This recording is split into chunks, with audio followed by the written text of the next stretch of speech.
Domingo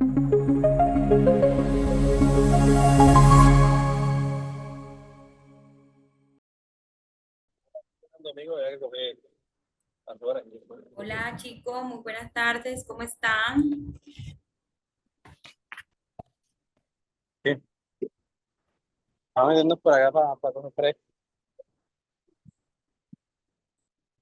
Bueno, muy buenas tardes chicos, le damos la cordial bienvenida a nuestra formación del día de hoy. Hemos tenido una jornada de formación eh, bastante enriquecedora, donde nos hemos nutrido de mucho conocimiento valioso. Le doy la cordial bienvenida a nuestra formación del día de hoy. ¿Cómo han estado? Cuéntenme un poco. Cuénteme cómo han estado, cómo les fue el día de hoy.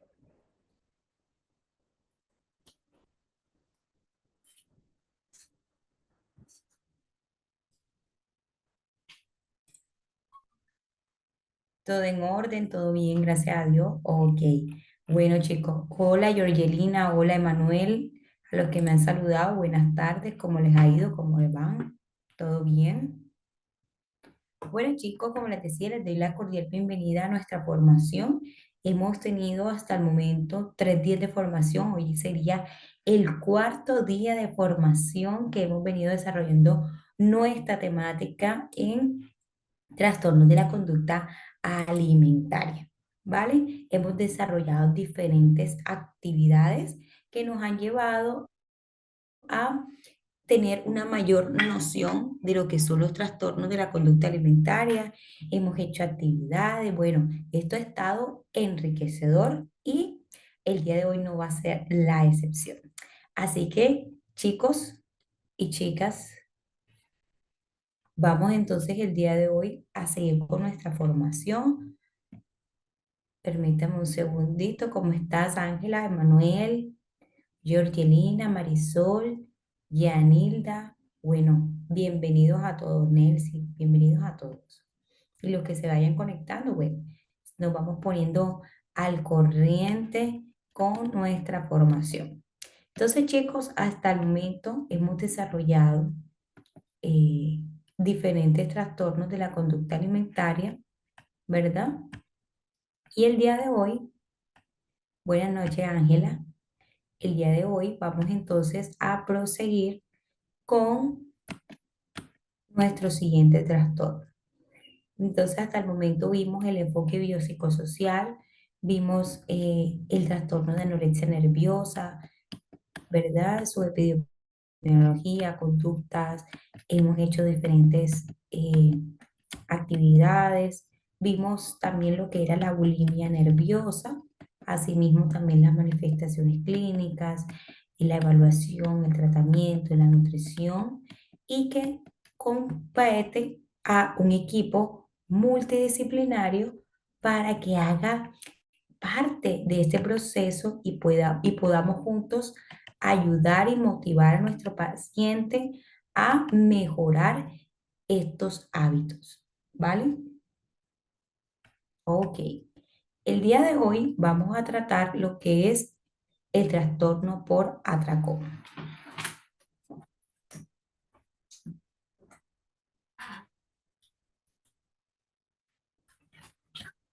Entonces, el trastorno por atracón, ¿verdad? Vamos a ver cómo. Bueno, el trastorno por atracón lo vamos a ver como atracones recurrentes sin conductas compensatorias, en donde se van a asociar los sentimientos recurrentes de la culpa intensa, la pérdida de control, el aumento de peso significativo, ¿vale? El trastorno por atracón es uno de los trastornos de la conducta alimentaria más comunes y menos diagnosticados. Ahora a continuación vamos a ver por qué. Como un ejemplo clínico de este trastorno por atracón, vamos a ver un adulto que durante la noche consume grandes cantidades de alimentos sin hambre real, es decir, más que todo por ansiedad, ¿verdad? Por esa sensación de bienestar de la cual yo ya les había comentado anteriormente, ¿verdad? Que no es que simplemente ellos buscan en la comida porque sí, sino ven en la comida un refugio.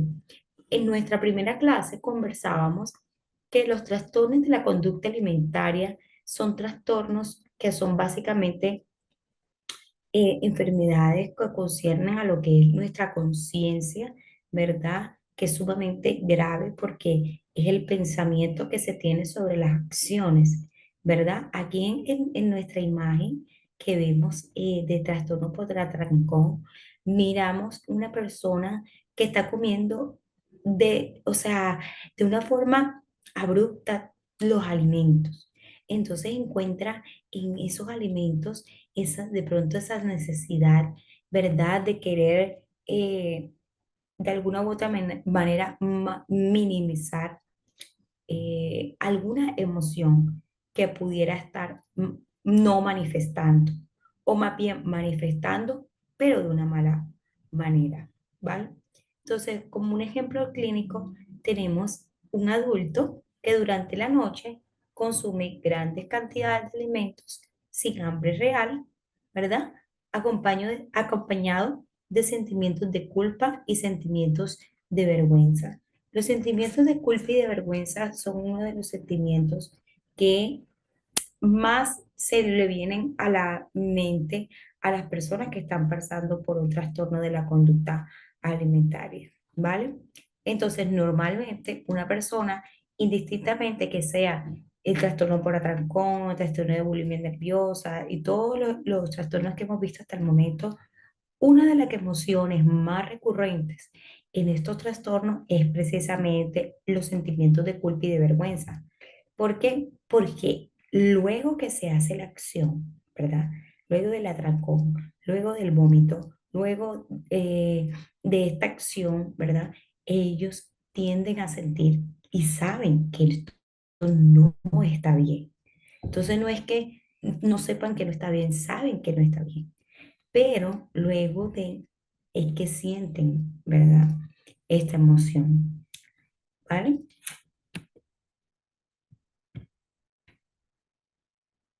Ahora bien, vamos a ver un poco acerca de los criterios diagnósticos basados en el DSM-5.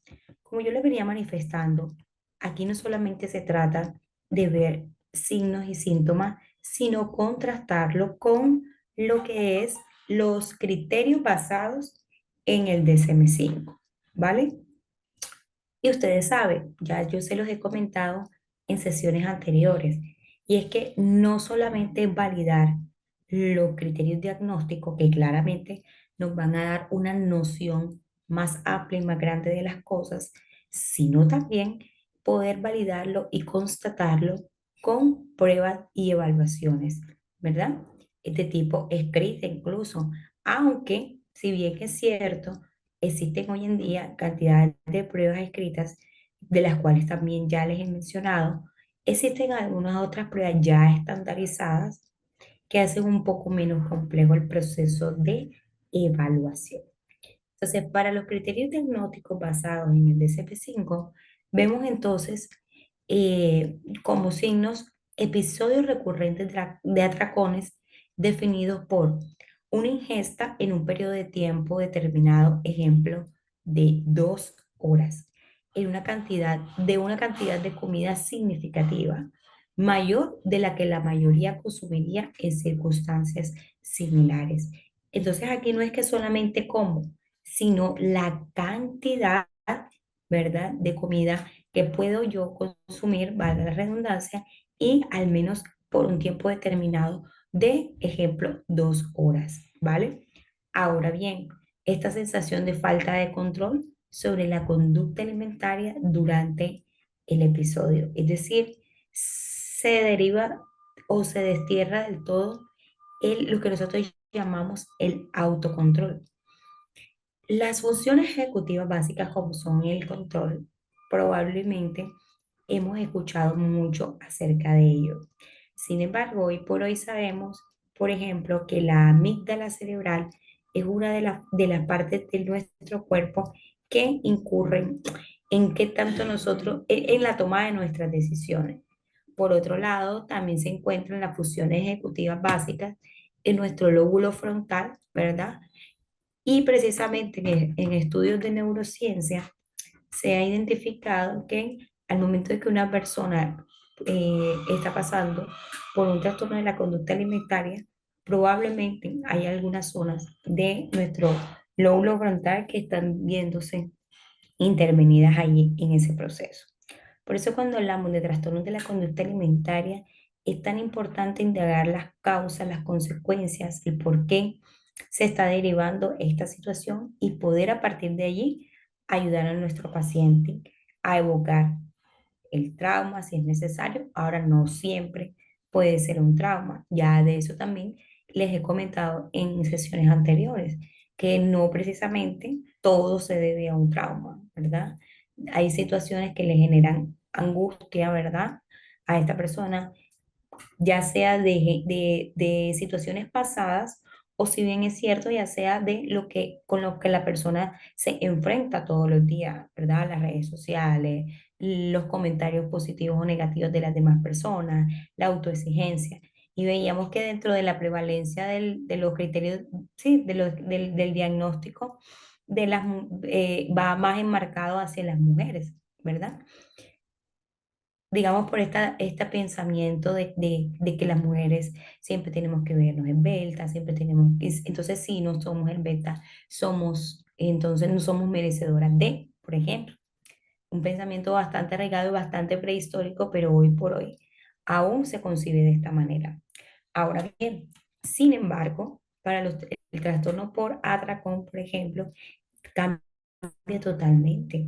¿Por qué cambia totalmente? Porque en este sentido no es la no ingesta de alimentos hipercalóricos, sino por el contrario, encontrar en la comida o en los alimentos hipercalóricos esa sensación de bienestar, esa sensación de tranquilidad, que más allá de generar una tranquilidad a largo tiempo, ¿verdad? Significativa, en lo que hace simplemente es, de alguna u otra manera, esconder lo que en verdad se está viviendo y lo que en verdad se está sintiendo.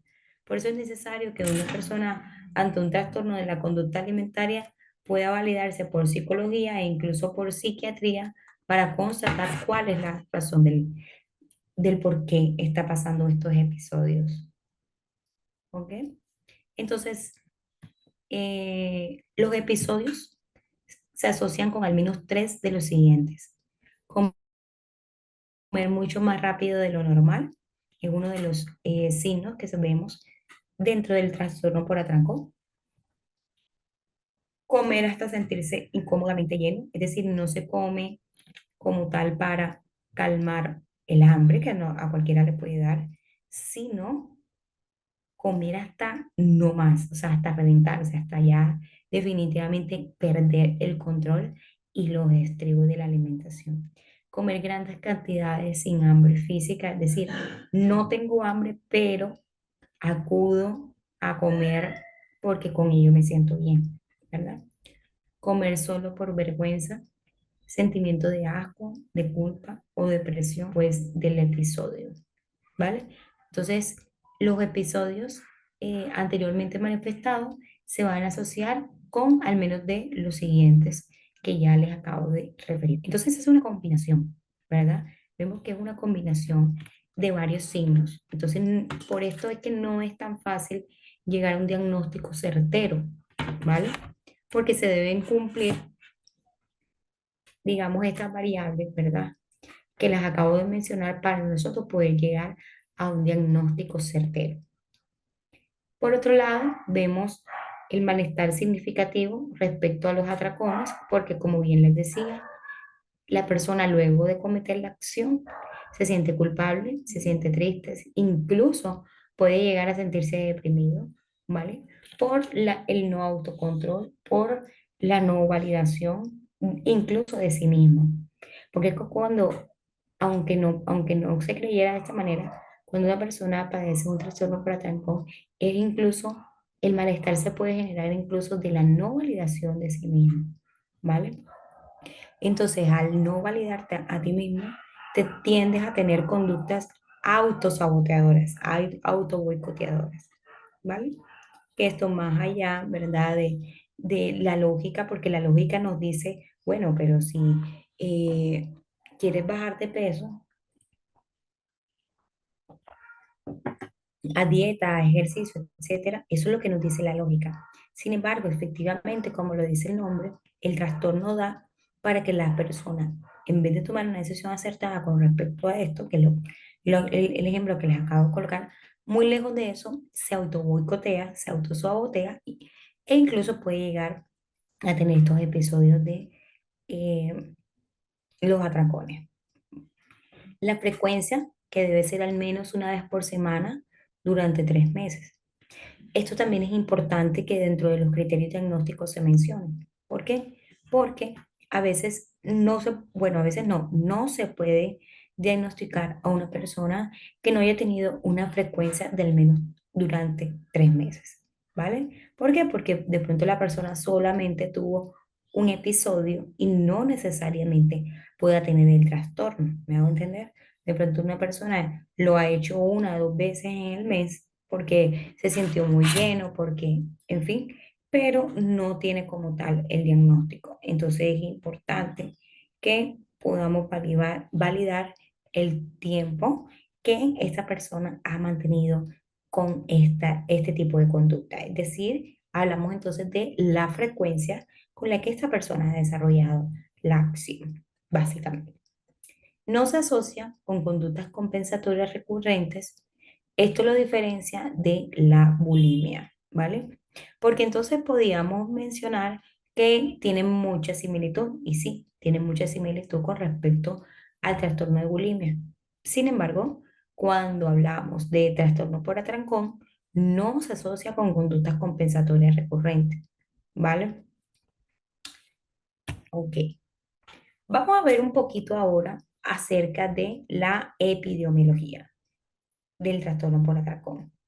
Cuando hablamos de la epidemiología, hablamos en virtud al trastorno de la conducta alimentaria más común en la población en general, es decir, a nivel mundo, o sea, mundial. No es que solamente una parte del mundo, no, a nivel mundial, el trastorno por atracón es uno de los trastornos que tienen mayor prevalencia, ¿vale? Afecta por igual tanto a hombres como mujeres. Yo les mencionaba anteriormente que los trastornos, por ejemplo, de la bulimia nerviosa, ¿verdad? Y lo que hemos mencionado anteriormente, afectaba más que todo, la prevalencia era que las mujeres.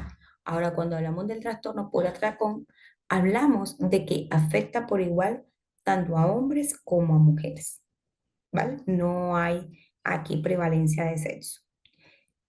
Es más frecuente en personas con sobrepeso u obesidad, pero no es exclusivo, lo que quiere decir que indistintamente una persona tenga sobrepeso u obesidad, cualquiera persona está expuesta o tiene tendencia a, en algún momento de su vida, eh, poder manifestar sus sentimientos y sus emociones no validadas, no tratadas en terapia, no consolidadas en sí mismo, manifestarla por un trastorno por atracón, ¿vale?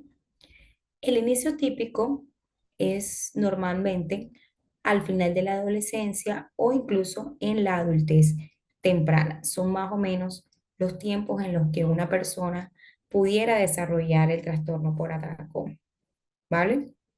¿Cómo vamos hasta ahora, chicos? ¿Bien o muy bien? ¿Vamos entendiendo, vamos comprendiendo, sí?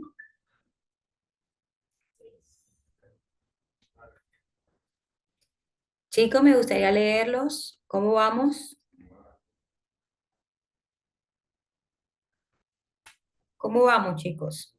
Ustedes saben que a mí me gusta también que ustedes interactúen.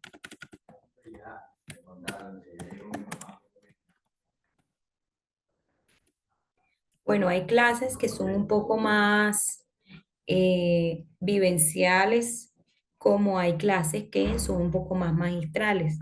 El día de hoy me voy a dedicar a ser un poco más magistral porque ya el día de mañana terminamos nuestra formación y para mí es sumamente importante que nos vayamos con todos estos conocimientos claros. Sin embargo, me gustaría mencionarles que vamos a tener una continuación. El coordinador les va a estar informando en qué momento, pero vamos a tener una continuación de este diplomado, así que estén muy atentos. Ok, teniendo en cuenta lo anterior, hablando en virtud de la epidemiología para el trastorno por atracón, les comentaba que la prevalencia se da igual tanto en hombres como en mujeres y su frecuencia es en todo tipo de personas, ya sea con sobrepeso, con obesidad, pero no es exclusivo, ¿verdad? Es decir, que a cualquiera persona le puede dar en algún momento o puede manifestar más bien un trastorno eh, de la conducta alimentaria. Ahora, les voy a hacer una pregunta y es la siguiente. Los voy a dejar un momentico que piensen. La pregunta es, ¿se considera los trastornos de la conducta alimentaria como una enfermedad? Escríbanme ahí a través del chat. ¿Se consideran los trastornos de la conducta alimentaria como una enfermedad? ¿Qué piensan ustedes? Ok, vamos a leer entonces sus respuestas. Dice, sí, cumple con los criterios diagnósticos y otros sí. Yo sí creo, además debe ser tratada en terapia, siento que al menos a mí me lleva a la depresión. Ok, pero miren la pregunta que les acabo de hacer. ¿Los trastornos de la conducta alimentaria son considerados o pueden ser considerados como una enfermedad? Piénsenlo bien, piensen bien la respuesta. Los trastornos de la de la conducta alimentaria pueden ser considerados como una enfermedad. Reitero, los trastornos de la conducta alimentaria pueden ser considerados como una enfermedad. ¿Qué piensan ustedes? Bueno, por acá me dicen sí, es una enfermedad psicológica. Ay, se me perdió. Bueno, la respuesta a la pregunta es que sí, son considerados como enfermedades mentales, ya que pueden, ¿verdad? Eh, presentar malestar, ¿verdad? En la salud física y emocional de una persona, ¿vale? Entonces, al momento de que yo les vaya a hacer la evaluación de la que les he comentado que vamos a realizar, esa es una de las preguntas del examen. Es, ¿los trastornos de la conducta alimentaria pueden ser considerados como una enfermedad? Entonces la respuesta es sí. ¿Por qué? Porque pueden, ¿verdad? Manifestar o generar malestar en la salud física y emocional de una persona. ¿Ok? Perfecto, listo, chicos. Algunos atinaron. Muy bien. Ok, seguimos. Vamos a hablar un poquito ahora acerca de la etiología multifactorial, ¿vale? Ustedes saben que a mí me gusta mucho que indaguemos a profundidad las cosas. Entonces, en la etiología multifactorial, siempre hemos hablado que cada uno de los trastornos que he mencionado van a tener una etiología multifactorial. ¿Por qué? Porque como les acabo de mencionar, un trastorno de la conducta alimentaria va a incurrir o va a generar malestar en los diferentes campos de nuestra vida. Ahora bien, hablando de los trastornos de la conducta alimentaria, vamos a tener un factor con respecto a qué, a lo biológico, a lo psicológico, a lo conductual y a lo cognitivo. ¿Vale? Permítanme un segundo, por favor. Denme un segundo, por favor. Ok, gracias. Bueno, les decía entonces que había una etiología multifactorial. Y cuando hablamos de esta etiología multifactorial, hablamos de qué? Hablamos de lo biológico, ¿verdad? Hablamos de lo psicológico y hablamos de lo conductual y hablamos de lo cognitivo, ¿verdad? Ahora vamos a ver a qué hace referencia lo biológico, lo psicológico, lo conductual y lo cognitivo con respecto a los trastornos de la conducta alimentaria. Ok, cuando hablamos de lo biológico, hablamos de las alteraciones en el sistema de recompensa con relación a qué? Al neurotransmisor de la dopamina. ¿Verdad? Hablamos de esa desregularización de la leptina y la grelina, que van a ser importantes al momento que una persona esté pasando por un trastorno en la conducta alimentaria, específicamente hablando de el trastorno por atracón, ¿vale? Entonces, estas alteraciones en el sistema de recompensa, como la dopamina, van a generar que la persona en algún momento pueda manifestar este tipo de conductas inapropiadas y en algún momento de su vida padecer de un trastorno de la conducta alimentaria de atracón. Ahora, con respecto a lo psicológico, hablamos de la alexitimia, es decir, una persona que esté pasando por episodios de alexitimia, baja autoestima, depresión, trauma temprano, van a ser personas con una tendencia a, en algún momento, padecer un trastorno de la conducta alimentaria en virtud a el trastorno por atracón. Ahora, cuando hablamos de lo conductual, hablamos de ese patrón de dietas restrictivas seguido de desinhibición alimentaria. Es decir, una persona que decide, por ejemplo, bajar de peso y se compromete, todo eso, reitero, está bien, siempre les he dicho que está muy bien, pero en algún momento una persona que tiende a tener este tipo de conductas, ¿verdad? De patrones de dieta restrictiva, que tiende a comer, por ejemplo, una sola vez en el día, en algún momento de su vida puede tener o puede padecer un trastorno por atracón, ¿vale? Ahora, cuando hablamos de lo cognitivo, hablamos de personas con pensamiento dicotómico, ¿verdad? Si como una galleta, ya perdí el control, por ejemplo, a la habitación emocional y la autocrítica elevada. Es decir, cuando hablamos de esta etiología multifactorial, hablamos más que todo de personas que con este tipo de conductas, con este tipo de tendencias, en algún momento puede que vayan a presentar un trastorno de la conducta alimentaria. Ahora, no necesariamente es una regla, ¿vale? No es que necesariamente sea una regla de que si usted es una persona estricta con su alimentación, que es una persona, por ejemplo, que está pasando por una baja autoestima, que incluso está siendo medicado, no significa que ya usted va a padecer el trastorno, no, no significa eso. Pero sí va a haber una mayor prevalencia, ¿vale? Ok, ¿cómo vamos? ¿Vamos bien? Ok. Ahora, cuando hablamos de la parte física, hablamos entonces de ese aumento de peso progresivo, de hipertensión, colesterol elevado, prediabetes tipo 2, ¿vale? Miren que yo les decía, les estaba hablando acerca de qué, de la etiología multifactorial. Ya mencionamos lo biológico, ya mencionamos lo psicológico, lo conductual, lo cognitivo. Ahora vamos a hablar de las manifestaciones clínicas en virtud a la parte física, ¿vale?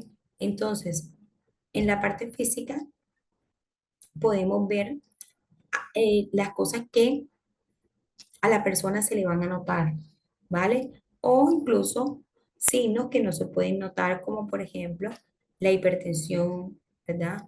El colesterol elevado, la prediabetes o diabetes tipo 2, los trastornos gastrointestinales, la fatiga, la sensación de letargo tras los atracones, que son manifestaciones que va a tener la persona si en algún momento pudiera estar atravesando por un trastorno por atracón.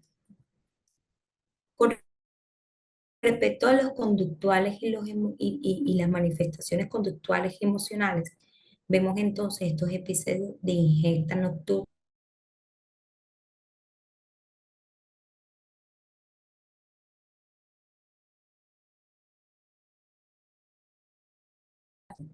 ¿verdad? Estos episodios suelen verse más que todo en la noche, ¿vale? Los sentimientos intensos de vergüenza o desesperanza, vacíos, ¿verdad? Ya hablando pues de la parte un poco emocional, los episodios emocionales previos al atracón, como son la ansiedad, la tristeza y la frustración, que les decía que son emociones que normalmente se van a ver luego de un episodio de atracón. La pérdida de conexión con señales de hambre y saciedad, ya la persona tiende a no entender y no comprender, ¿verdad? Cuando ya, ustedes saben que cuando nosotros ingerimos los alimentos, ya hay un momento en el que usted dice, bueno, ya me siento lleno, voy a dejar hasta ahí, ¿verdad? Pero estas personas tienden a tener una pérdida de conexión, es decir, al no comprender, a no entender cuando ya hay que parar. Entonces ahí, a términos psicológicos, es necesario fomentar el autocontrol y sobre todo la gestión de las emociones. Porque una persona que esté pasando por un trastorno de este tipo es normalmente una persona que no ha gestionado de manera oportuna sus emociones. Vamos a ver a continuación un ejemplo clínico de una persona con un trastorno por atracón. Tenemos a Julián de 28 años que consulta por un aumento de peso no controlado y refiere que frecuentemente al llegar del trabajo come compulsivamente grandes cantidades de comida para calmar la ansiedad. No logra detenerse una vez que empieza y después se siente deprimido y con culpa. Ha probado múltiples de dietas sin éxito y dice que la comida es su único consuelo. Les hago una pregunta a las personas que estamos aquí en sesión. ¿Cuáles consideran ustedes que serían los principales signos y síntomas de este paciente, de Julián?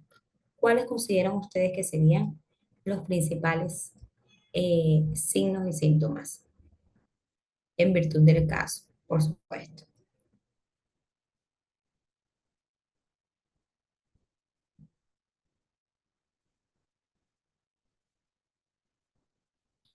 Los voy leyendo. Piensan que hay que poner en práctica los conocimientos para que el conocimiento se dé de manera significativa. Hay una teoría que a mí me gusta mucho, o sea, me llama mucho la atención, y es la teoría del aprendizaje significativo, ¿vale? Entonces, precisamente podemos lograr un aprendizaje significativo cuando interactuamos con el aprendizaje, que es lo que trato yo de hacer en mis clases. Ok, Edgar, ¿cómo estás? Que te estás añadiendo ahorita. Edgar, mira, te comento. eh, a continuación, estamos realizando una dinámica que compete a el trastorno el trastorno por atracón, ¿vale? Entonces yo les estoy mostrando un ejemplo clínico, que es el que está viendo en pantalla del cual estoy pidiendo que por favor busquen cuáles serían o escriban allí a través del chat cuáles serían estos signos y síntomas que ustedes pueden notar en este paciente en virtud del trastorno por atracón.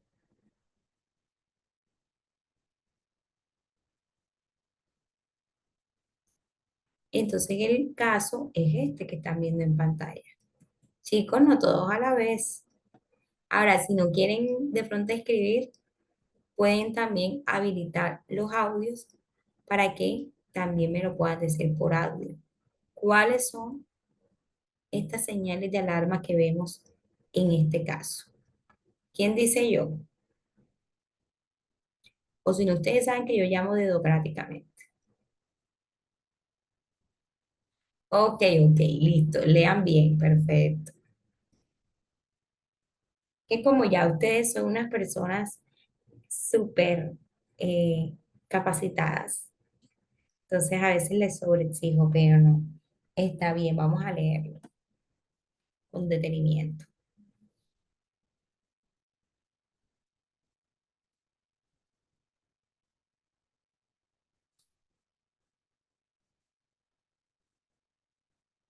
Bueno, yo creo que ya pudimos leerlo. ¿Cuáles serían? Ingesta alimentaria compulsiva, peso irregular, arrepentimiento por culpa, muy bien. ¿Qué más? Hay algo allí que no hemos mencionado y que es vital para poder hablar de un trastorno por atracón, que es muy bien, come compulsivamente grandes cantidades de comida, más que todo que para calmar que la ansiedad, exactamente, la pérdida de control, muy bien, perfecto. ¿Qué más?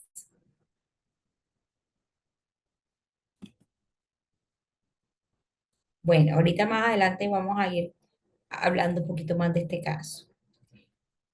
Ahorita les voy a mencionar cuál sería la evaluación diagnóstica de tipo diferencial y cuantitativa y cualitativa que nosotros pudiéramos realizar a una persona que está atravesando por un trastorno por atracón.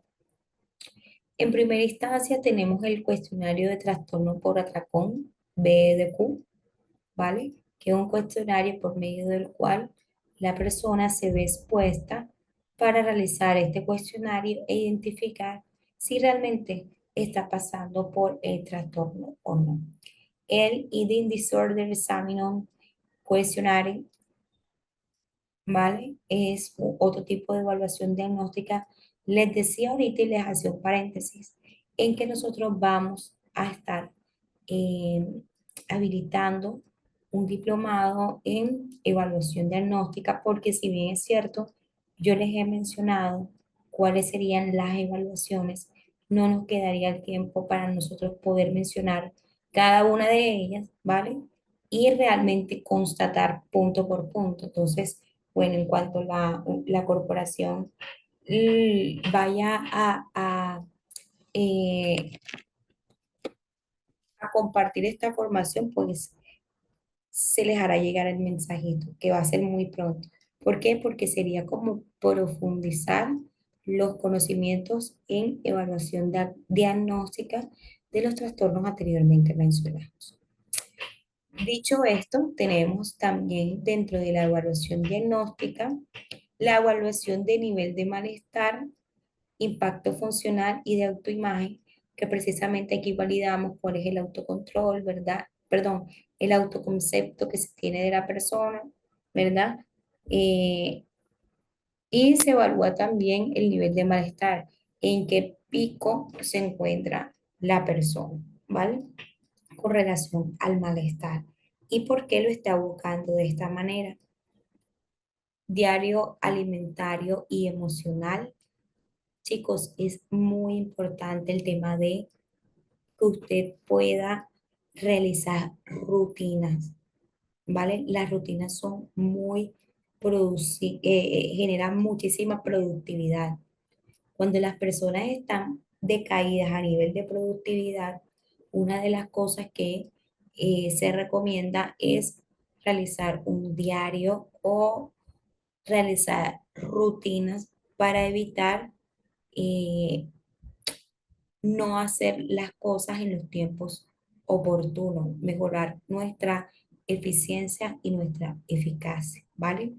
Por ende, cuando hablamos de un trastorno en la conducta alimentaria, lo transferimos a los diarios alimentarios y emocionales. Por ejemplo, cuando le hacemos, le pedimos a los pacientes que escriban qué sensación le generó cierta comida o qué sensación le generó cuando tuviste el atracón, qué sensación te generó, cuál fue el pensamiento automático que se te vino antes, durante y después, para poder entonces a partir de ese diario nosotros poder trabajarlo en terapia. ¿Ok? La historia de dietas restrictivas o efecto rebote, que va a ser muy importante para nosotros analizar también cuál es la causa y las posibles también consecuencias que se puedan derivar de un proceso de dieta restrictiva.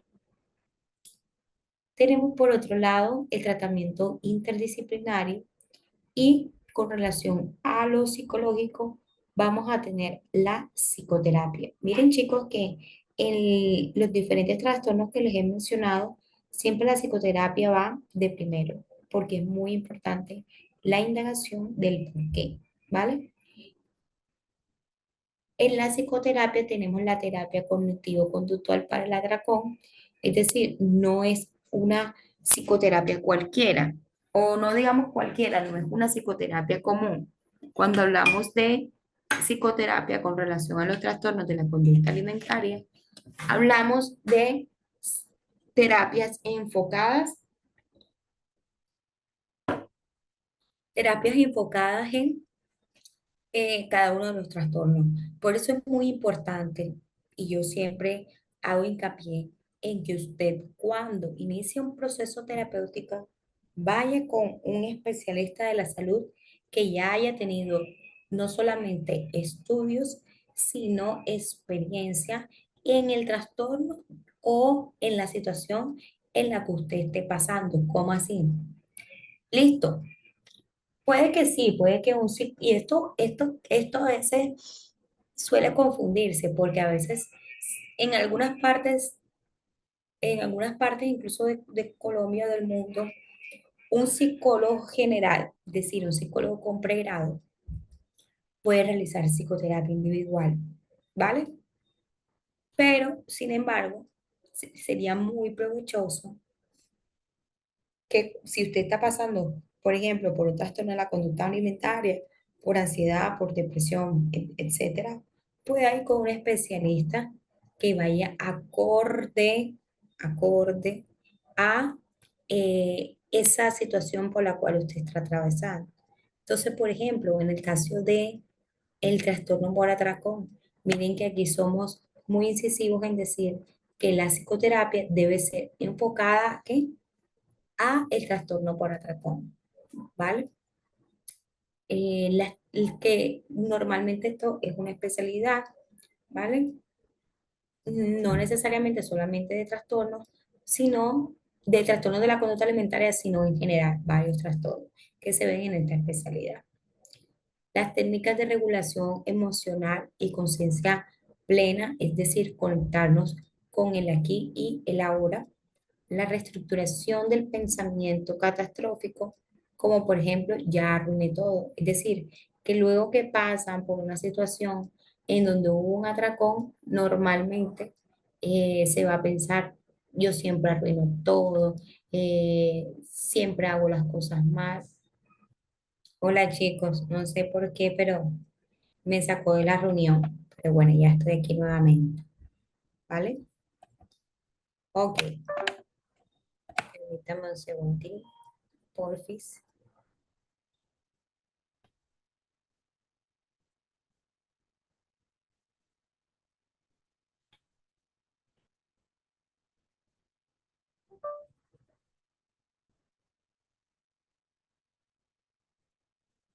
No sé por qué no se coloca mi cámara. Ya les voy a compartir la pantallita.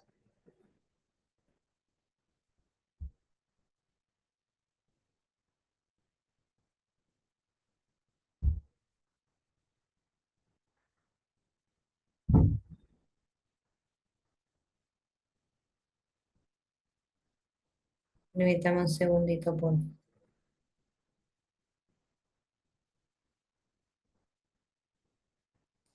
Que no sé qué está pasando con el internet. Ok, vamos por aquí, ¿verdad? Ahí están viendo mi pantalla. ¿Me confirman, por favor?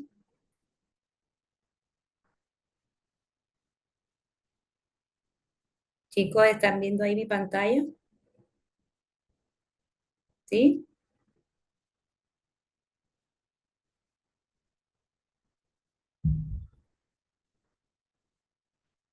Vale, perfecto. Listo, chicos. Entonces, ¿cómo vamos hasta ahora? ¿Vamos bien o vamos Muy bien. ¿Cómo vamos? Les decía que algunas clases van a ser un poco más magistrales, otras clases van a ser de tipo interactivo y bueno, ahí vamos armando nuestro rompecabezas, como le llamo yo. No puedo-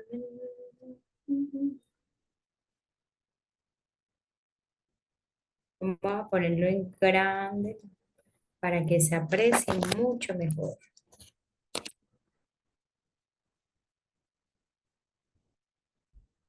Ok,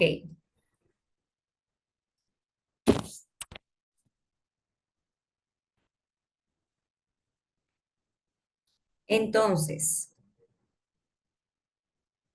cuando hablamos entonces de el tratamiento inter y multidisciplinario para el trastorno por atracón, vemos entonces que una de las cosas que vamos a trabajar en terapia va a ser la reestructuración del pensamiento.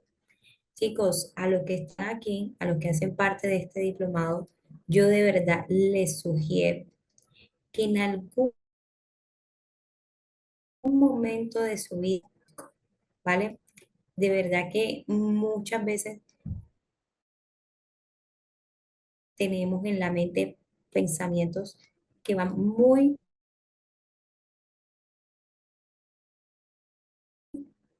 diferenciados de la realidad.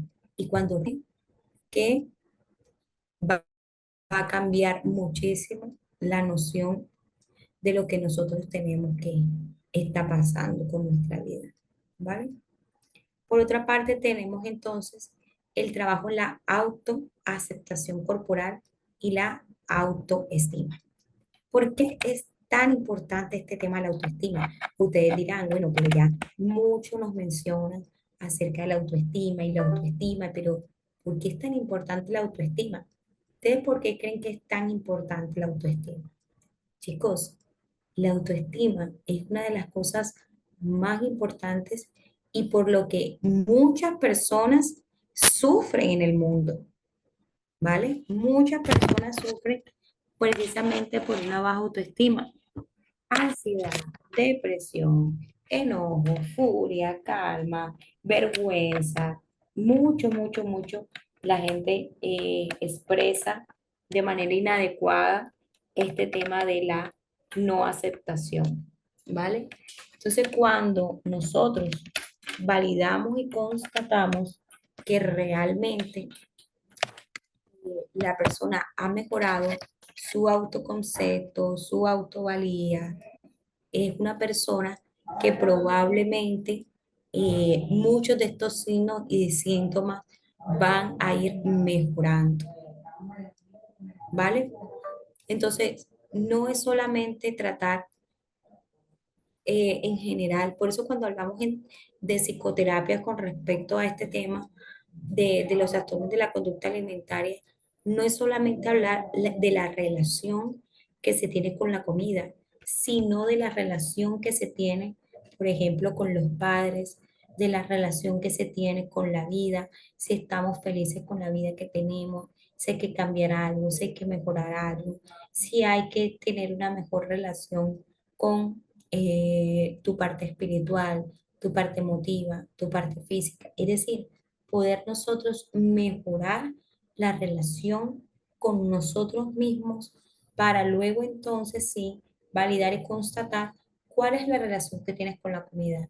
Entonces, por ejemplo, muy seguramente si logramos en terapia que esta persona mejore, ¿verdad? Su relación con cierta persona que te hizo daño, cierta persona que te generó un malestar, probablemente va a verse como resultado una mejora en los signos y síntomas del trastorno, ¿vale? O en el caso del trauma, si logramos saber cuál es eh, el motivo, ¿verdad? Si fue generado por un trauma y lo reestructuramos cognitivamente, vamos a mejorar estos signos y estos síntomas, ¿vale?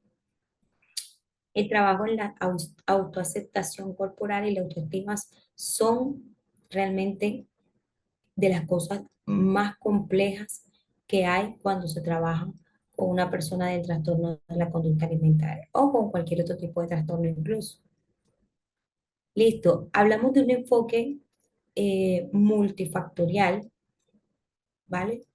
Pero si bien es cierto, hablamos de un enfoque multifactorial, hablamos que dentro del tratamiento también te va a haber un enfoque multifactorial. Ahorita les mencionaba con relación a lo psicológico. Ahora hablemos un poco con relación a cómo un nutricionista o una nutricionista pudiera ayudarnos. Ahora, con relación a la nutrición, hablamos de una educación nutricional sin enfoque punitivo, ¿verdad? Una educación nutricional en donde se tenga en cuenta los pensamientos del paciente y se le haga ver una psicoeducación, ¿verdad? Con respecto a la comida, que no todos los alimentos son buenos, no todos los alimentos te van a engordar.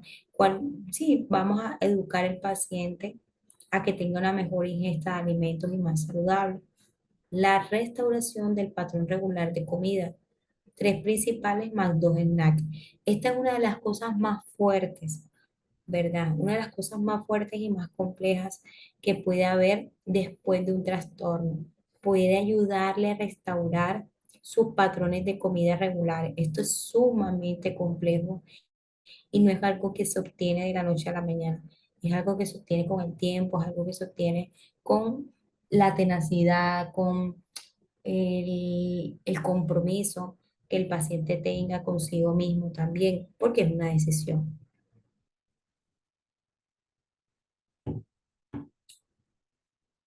El abandono del ciclo dieta a trancón también es una de las cosas más complejas por las cuales una persona atraviesa. Poder nosotros ayudarle a mejorar ese ciclo de que si como tengo que comer excesivamente y no simplemente para alimentarme, sino comer hasta no poder. Entonces, abandonar este ciclo cuesta muchísimo, pero sí se puede. La verdad es que sí se puede.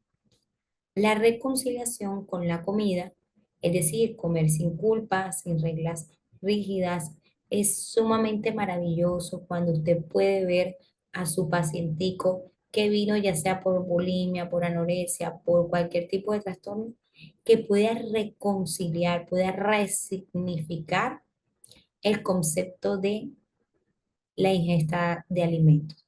Poder comer sin culpa, poder comer sin reglas rígidas, ¿vale? Poder comer tranquila y amenamente, porque sabemos que el comer hace parte de las necesidades fisiológicas. Ya se nos ha acostumbrado a medida que va a pasar sí, se nos ha acostumbrado a lo largo de la vida que nosotros tenemos tres momentos en donde ingerimos alimentos: el desayuno, el almuerzo y la cena, ¿verdad? Hay algunas personas, por ejemplo, que no desayunan, otras que se vuelan la cena, ¿verdad? Porque de pronto hacen un ayuno intermitente, qué sé yo. Entonces, ahí, digamos que hasta ahí, de pronto porque usted quiere vencer su sobrepeso, entonces hay algunos endocrinólogos que mencionan este tema de de los ayunos intermitentes, pero eso no es que todo el mundo lo pueda hacer. Eso debe pasar por primero saber sus enfermedades de base, indagar si realmente le va a hacer bien a su cuerpo. ¿Por qué? Porque puede que sea por el contrario, por ejemplo, en las personas con hipotiroidismo, que es una de las personas que más padecen, es la prevalencia mayor. Una de las prevalencias mayores de una persona con hipotiroidismo es una persona que en algún momento pudiera evocar esta necesidad de bajar de peso, ¿verdad? Este malestar con un trastorno de la conducta alimentaria. Entonces, estas personas, por ejemplo, con hipotiroidismo son personas que este tema de los ayunos intermitentes muy fuera, muy por fuera de ayudarlos a bajar de peso, o muy por el contrario, ayudarlos a bajar de peso, va a causar un efecto rebote, va a ralentizar muchísimo más su metabolismo. Sabemos que una persona con hipotiroidismo es una persona que tiende a que su metabolismo sea lento y aún más si se desregula dejando de comer a las horas dispuestas. Por eso una de las recomendaciones que se hacen es que la persona con hipotiroidismo o en general puedan comer a las horas adecuadas para prevenir estos riesgos. Bueno, por otro lado, vemos el acompañamiento médico en ese monitoreo de peso, IMC, glicemia y lípidos, que van a ser muy importantes a la hora de nosotros poder ayudar a un paciente con este tipo de trastorno. En los casos severos, el manejo farmacológico, por ejemplo, con antidepresivos, que van a ser de muchísima ayuda para una persona con un trastorno de la conducta alimentaria. Uno de los ejemplos o de las medicaciones que más se utilizan es la lisdexamfetamina fetamina en Estados Unidos con control, ¿vale? No es que, no, yo vi en el diplomado que una persona con este trastorno debe tomar lisdexamfetamina. Entonces, no, chicos, esta información es solamente uso institucional para fines institucionales. Si usted está atravesando por un tipo de trastorno como esto, no utilice esta información para automedicarse y mucho menos para decirle a otros, mira, lo que pasa es que la doctora en Ana María en el diplomado dijo que yo debería tomar este tal medicamento porque esto me va a ayudar. No, eso debe ser con un acompañamiento psicológico, un acompañamiento por psiquiatría para validar y constatar que realmente esta es la medicación adecuada para usted.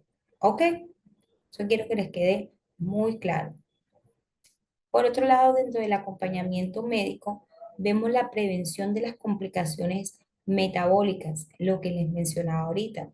Les decía que en anteriores oportunidades, que una persona con un trastorno de la conducta alimentaria, sobre todo en mujeres, hay mujeres que, por ejemplo, se les va el periodo, se les cae el cabello, las uñas se parten, eh, hacen este efecto rebote. O sea, son muchísimas cosas que pueden pasar, ¿vale?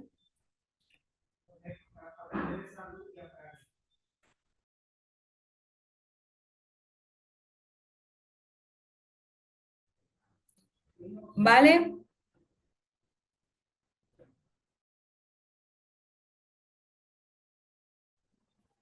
Ok, sigamos. Dentro del tratamiento vemos también la psicoeducación y la prevención. Es muy importante que lo que estamos aquí sepamos que es muy bonito nosotros hacer parte de este diplomado, incluso si queremos ayudar a otros porque hace parte de la prevención. Si usted, por ejemplo, está viendo una persona que tiende a tener dietas restrictivas, ¿verdad?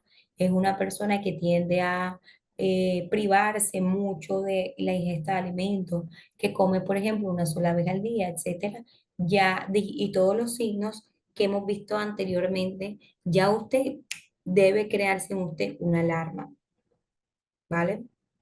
Entonces, en la psicoeducación y la prevención, tenemos la aceptación del cuerpo en las distintas etapas del proceso, ¿vale? No es lo mismo cuando tú inicias el proceso, durante el proceso y después del proceso. Esto lleva consigo una cantidad, ¿verdad? De emociones, de sentimientos, de frustraciones, de abandonar a la persona mentalmente que tú creías que eras, esa persona quizá gorda que tú pensabas que era cuando en realidad eres una persona que está por debajo de tu IMC. Entonces tú tienes que hacer incluso un duelo de esa persona y de esto poco se habla.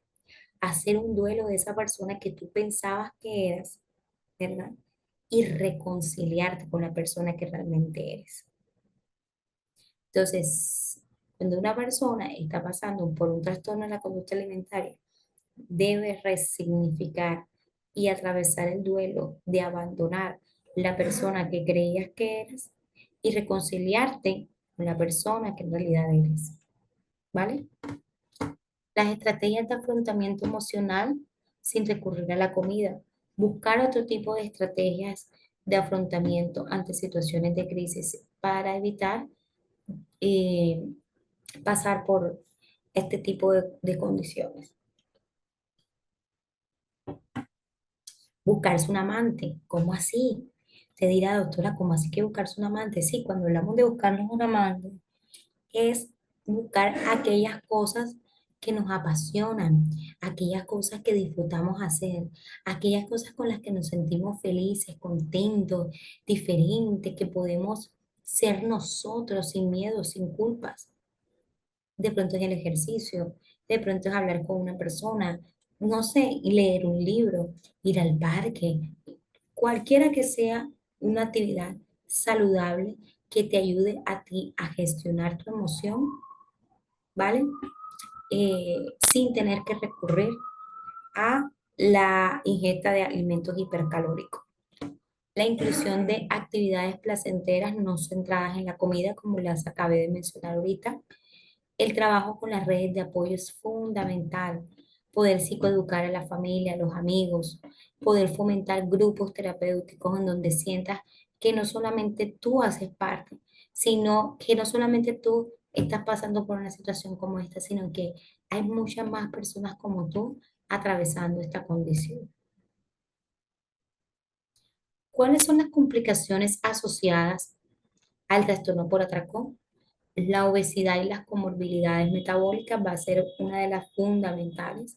La ansiedad generalizada y la depresión mayor, el aislamiento social, la baja calidad de vida, el trastorno por uso de sustancias como el alcohol y el tabaco, y los riesgos de cronificación si no se interviene a tiempo.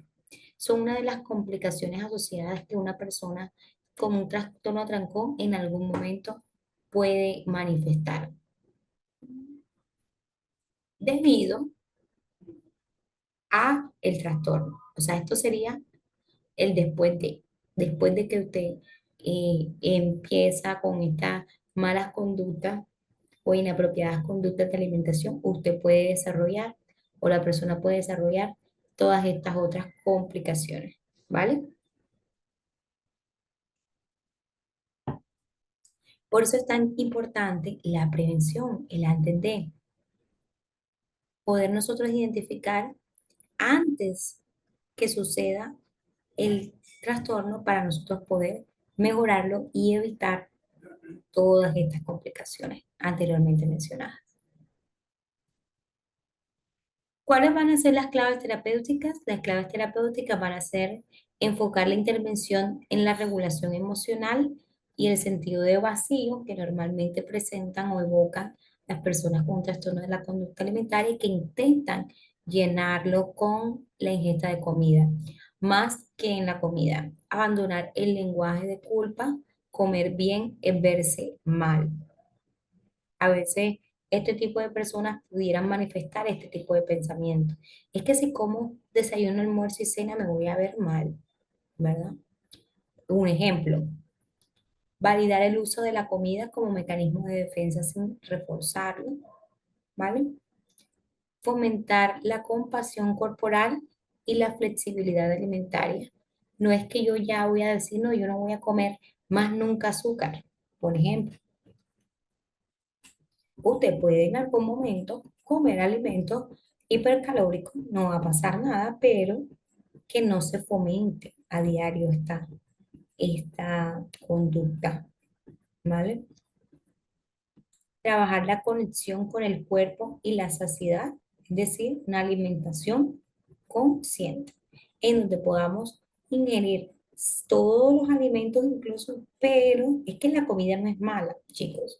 A veces decimos, no, es que el arequipe es malo, el helado es malo, los alimentos no son malos.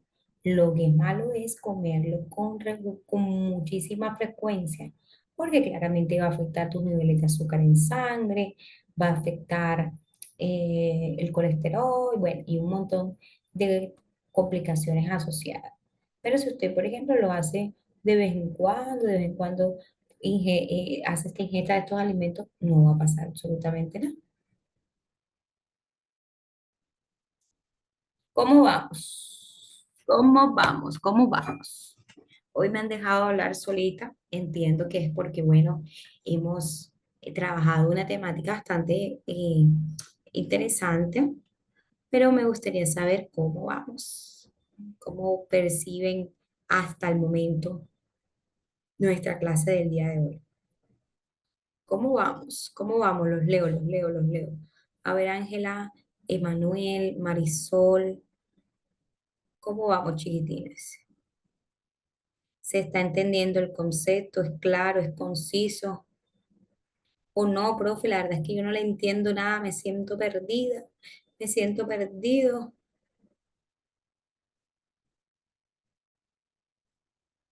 Dicen muy bien, anotando todo. Estamos sin palabras de todo el conocimiento. Sí, chicos, aquí hay mucho que aprender, pero muchísimo, muchísimo que aprender.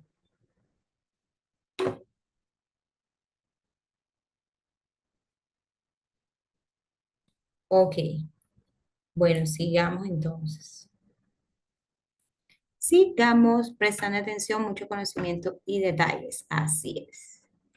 Ok, vamos a ver entonces a continuación otros trastornos de la conducta alimentaria no especificados, ¿vale? Entonces, otros trastornos de la conducta alimentaria, especificados o no especificados, incluyen síntomas clínicamente significativos, pero que no cumplen con todos los criterios del DSM-5. Es decir, aquí vamos a ver que puede que tengan algunos signos, pero no cumplen con todos los criterios para ser considerado un trastorno de la conducta alimentaria, o algunos que sí, pero que van a generar malestar psicológico y deterioro funcional. Aquí vamos a ver un ejemplo, un paciente con todos los signos de anorexia, pero por ejemplo con peso normal, o paciente que vomita ocasionalmente tras comer en exceso sin cumplir con una frecuencia diagnóstica. Entonces, si ven que puede que tenga algunos signos, ¿verdad? Pero no va a cumplir con todos los criterios diagnósticos. Entonces, vamos a ver a continuación.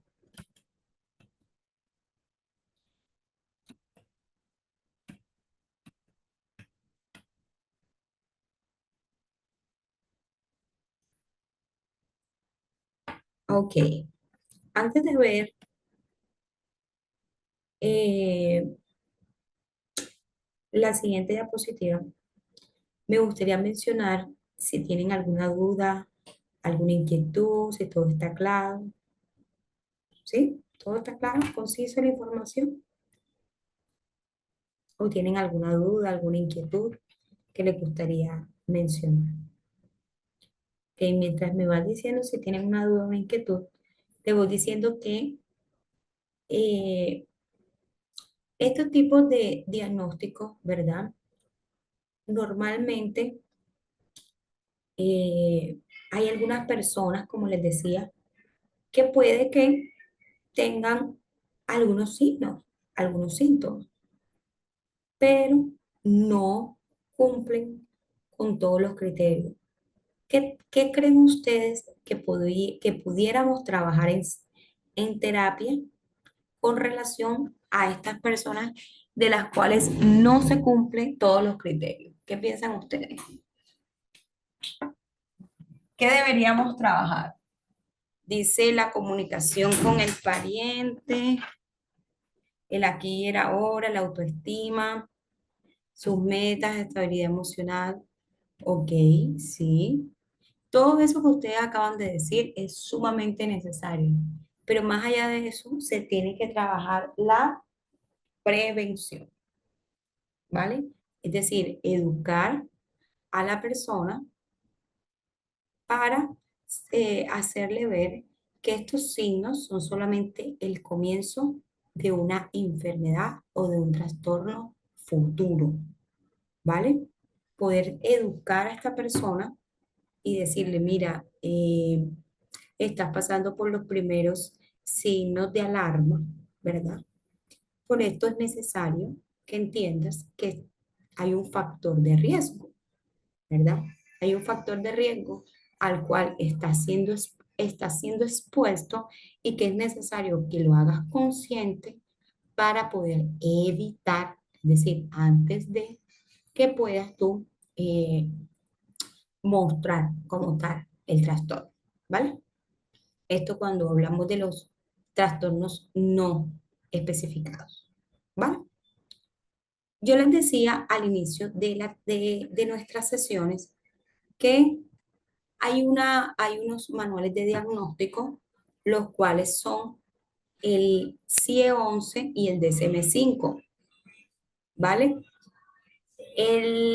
Los trastornos que hemos visto, los cuales ya, permítame un segundo, permítame un segundito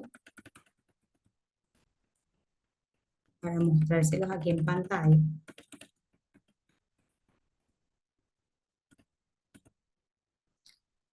Los trastornos que hemos visto hasta el momento, que han sido anorexia nerviosa, bulimia nerviosa, trastorno por atracón, son los que hemos visto basados en el DSM-5, ¿vale?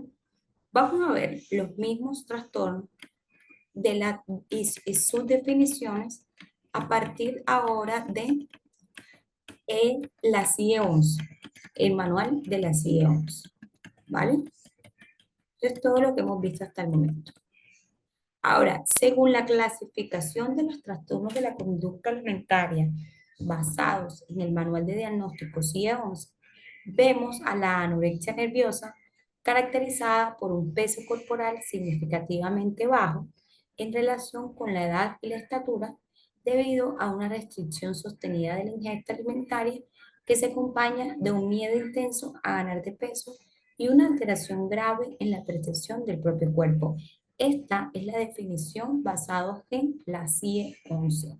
El manual de diagnóstico, más que todo, que los utilizan son los médicos, ¿vale? Que se diferencia de el DSM-5 que es utilizado por los psicólogos. Permítame un momento.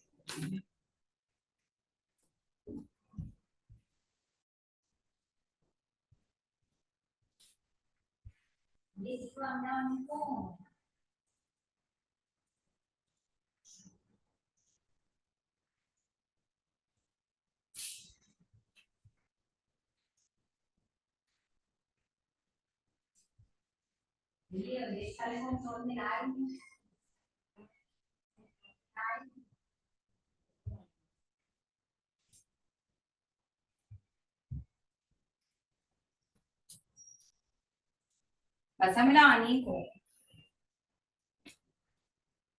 Ok, entonces les decía que basados en la clasificación de los trastornos de la conducta alimentaria en el manual de CIE-11, vemos entonces también a la bulimia nerviosa, ¿vale? Para la bulimia nerviosa, el concepto que se tiene es que implica episodios repetidos de ingesta excesiva de alimentos como los atracones, seguidos de conductas compensatorias inapropiadas como lo son los vómitos autoinducidos, el ayuno o el ejercicio excesivo. A menudo el peso corporal es normal. Esta es la definición de la bulimia nerviosa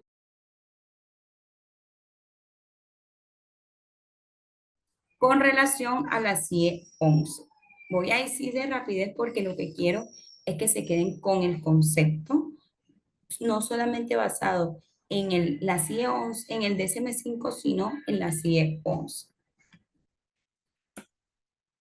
El trastorno por atracón que vimos ahorita basados en el DSM-5, ahorita lo vamos a ver en la CIE-11, que consiste en episodios recurrentes de atracones sin conductas purgativas posteriores y está asociado a sentimientos de culpa, vergüenza y malestar emocional significativos. Ahora, hay otros trastornos específicos de la alimentación que se van a incluir en categorías que son las siguientes. Está la pica, ¿verdad? No sé si de pronto en algún momento habían escuchado este trastorno. La pica, que es el consumo persistente de las sustancias no nutritivas. Por ejemplo, vemos personas, sobre todo en niños, que tienden a comer tierra, cabello, papel, ¿vale? La rumiación, que es la regurgitación repetitiva de alimentos sin causa médica.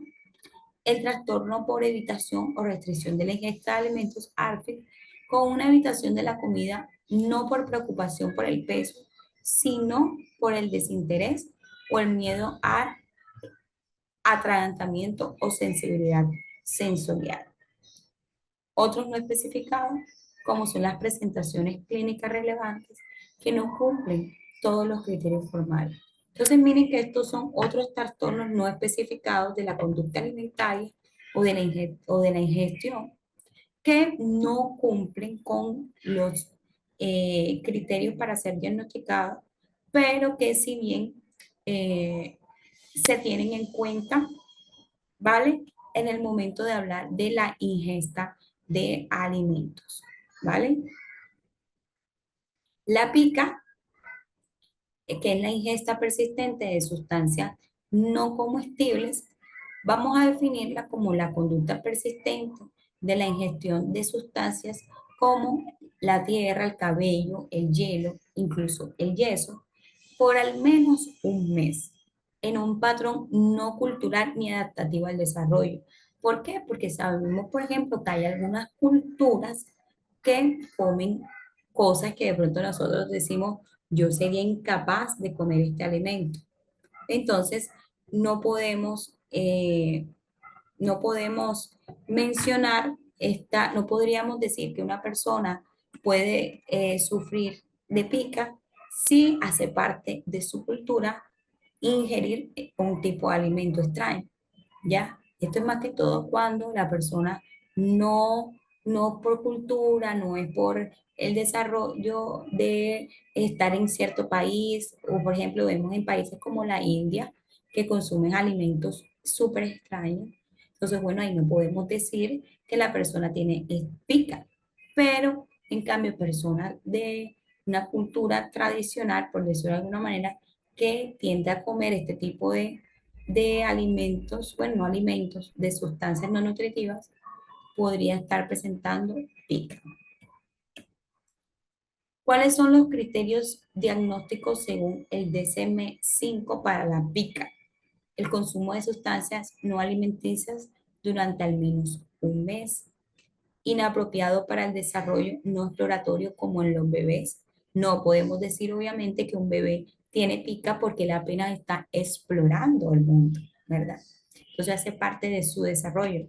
Ahorita lo veíamos, que debe presentarse por al menos un mes en un patrón no cultural, ya les mencioné lo cultural a qué se basaba, y adaptativo al desarrollo, por ejemplo, en el caso de los bebés o de los niños, no asociada a prácticas culturales religiosas, ¿verdad? En unas religiones que tienden a comer alimentos súper extraños, entonces no debe ser asociado ni a cultura ni a religión, y que va a producir consecuencias clínicas o psicosociales. ¿Cuáles van a ser estas sustancias comunes? La tierra, el cabello, el hielo, ¿verdad? En el caso de la tierra, vamos a verlo como la geofagia.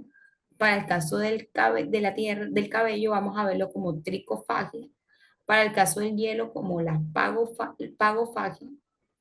Y en el caso de la pintura, el papel, el jabón, la tiza, el metal y el vidrio, o incluso las heces, vamos a verlo como la coprofagia. ¿Ok? Dentro de las sustancias comunes, bueno, ya eso lo mencioné.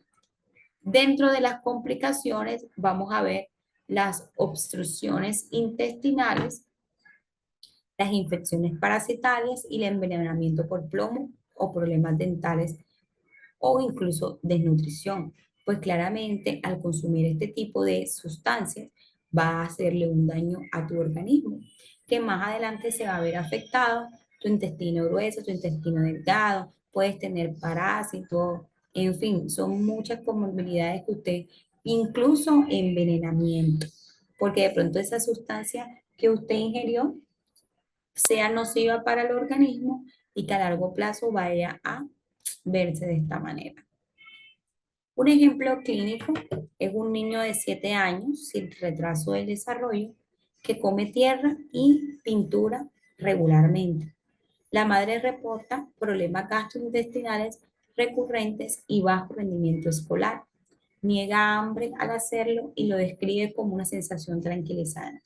Ya a este niño con este tipo de conductas hay que prestarle muchísima atención porque se puede convertir en no solamente en picas, sino en su momento de adolescencia o incluso adultez temprana, puede desarrollar incluso depresión, ¿verdad? Ansiedad e incluso en el peor de los casos quitarse la vida. Entonces es muy importante que le prestemos atención a esto. A veces decimos como, ay, pero es que todos los niños comen tierra, comen pintura, lo que es, este tipo de sustancias. Pero miren que Jackie no solamente es que come esta sustancia, sino que vienen otras cosas derivadas de eso. Reporta problemas gastrointestinales recurrentes, por ejemplo, porque claro, al hacer esta conducta van a afectar tu organismo, ¿verdad? Y va a trastocar que el rendimiento escolar. ¿Por qué? Porque se está científicamente comprobado que todo lo que nosotros consumimos va a desarrollar en nosotros o desmejorar o mejorar en nosotros nuestra capacidad de atención, concentración, memoria, nuestros procesos psicológicos básicos. ¿Cuál va a ser el tratamiento? La suplementación nutricional con hierro o con zinc que van a mejorar positivamente la salud física de esta persona. La terapia conductual como el refuerzo positivo, la intervención sensorial, ¿vale?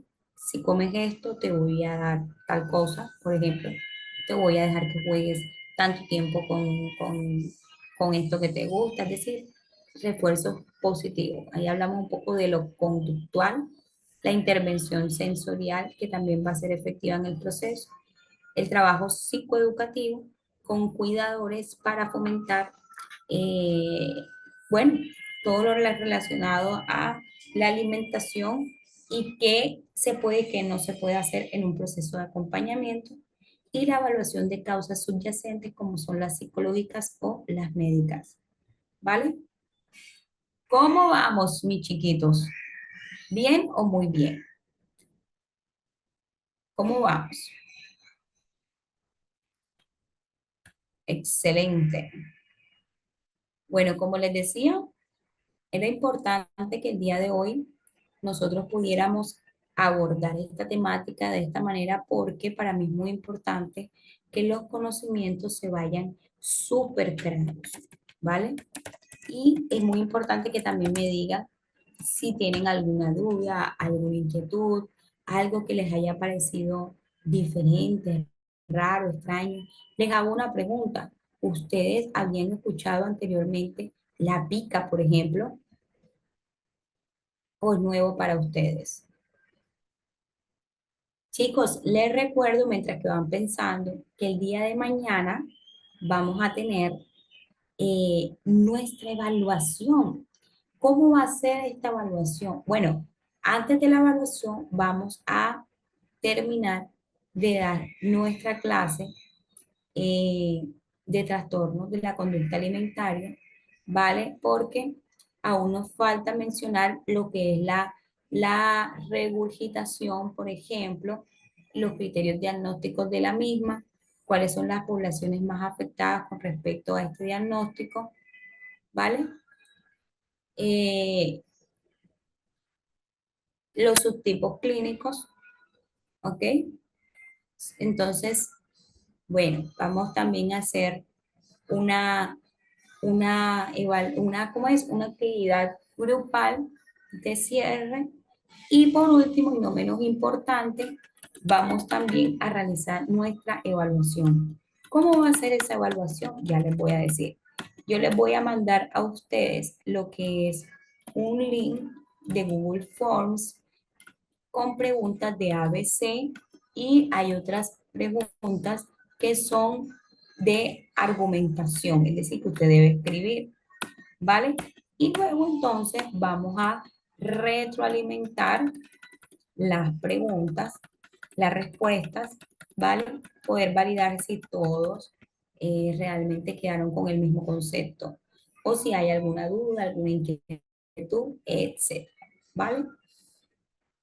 ¿Cómo se han sentido en nuestra clase? Sí, la pica también hace parte de un trastorno, amor. Claro que sí. Bueno, chicos, el día de hoy voy a estar también subiéndoles el material de estudio para que lo puedan. eh, ah, en este momento no hay dudas, pero mañana durante el examen a lo mejor sí.